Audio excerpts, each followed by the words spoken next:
Chris screamed for the others, and all three burst from their tents, running blindly into the woods. Branches whipped their faces.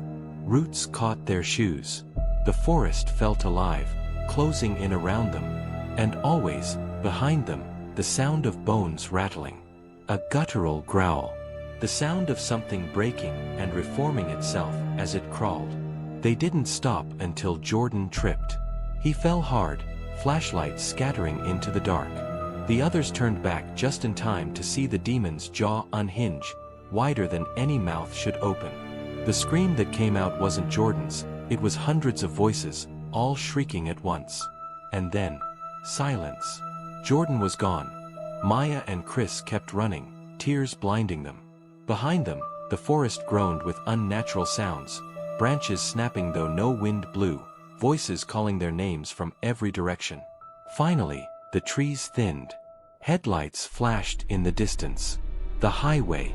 They stumbled out of the woods, covered in dirt and blood, nearly collapsing in the path of an oncoming truck. The driver skidded to a halt, jumping out to help them. Maya screamed for help. Chris begged the driver not to go into the woods. When authorities returned the next morning, they found only the campsite. The tents shredded. The fire pit cold. And on the trees, deep claw marks forming strange symbols that no one could explain. No trace of Jordan. No body.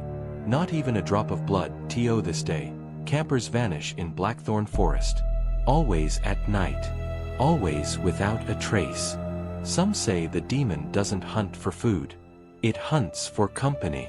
And when it whispers your name, it means it already knows you. You'd think surviving something like that would bring peace. But for Maya and Chris, escaping Blackthorn Forest was only the beginning. Because when you leave something behind in those woods, sometimes it follows you home. The hospital smelled of antiseptic and bleach, but Maya couldn't shake the scent of pine and smoke from her clothes. She sat in a stiff chair in the waiting room, shivering despite the warm air. Across from her, Chris stared blankly at the floor, his knuckles white from clenching his fists. They'd told the police everything, at least everything they dared. A shadow, a sound, their friend vanishing without a trace. But the truth? That thing in the woods? The deer skull, the glowing eyes, the unholy whispers? No one believed it.